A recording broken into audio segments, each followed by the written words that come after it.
দর্শক, বিজয় দিবসের আরও আয়োজনে যুক্ত হতে আমরা সরাসরি চলে যাচ্ছি রাজশাহীতে। সেখানে আছেন আমাদের সহকর্মী বদরুল হাসান লিটন। লিটন, রাজশাহীতে বিজয় দিবসে আর কি কি আয়োজন আপনারা করেছেন, জানান বিস্তারিত। জি সুমন, আমি এখন দাঁড়িয়ে আছি রাজশাহীর পদ্মাপাড়ের মুক্তমঞ্চে। এখানে কিন্তু বিজয় দিবসের একটি সাংস্কৃতিক অনুষ্ঠান হচ্ছে। রাজশাহী জেলা প্রশাসক ও শিল্পকলা একাডেমির আয়োজনে এই অনুষ্ঠান। এখানে কিন্তু প্রচুর মানুষ আছে এখানে এই অনুষ্ঠান দেখার জন্যে। আমি যেমনটি বলে রাখি যে সকালে রাজশাহী পুলিশ লাইনে 31 বার তপধ্বনির মধ্যে দিয়ে এই বিজয় দিবসের অনুষ্ঠানের সূচনা হয়।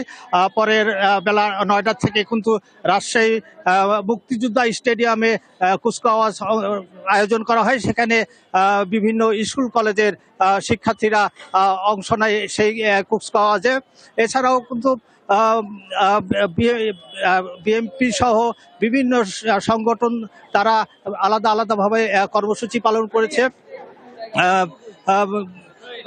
এছাড়াও বিকালে র্যালি করেছে বিএনপি এবং তার সহযোগী সংগঠন। এছাড়াও জামাতের যুব সংগঠনের একটি র্যালিও কিন্তু তারা শহরে করেছে।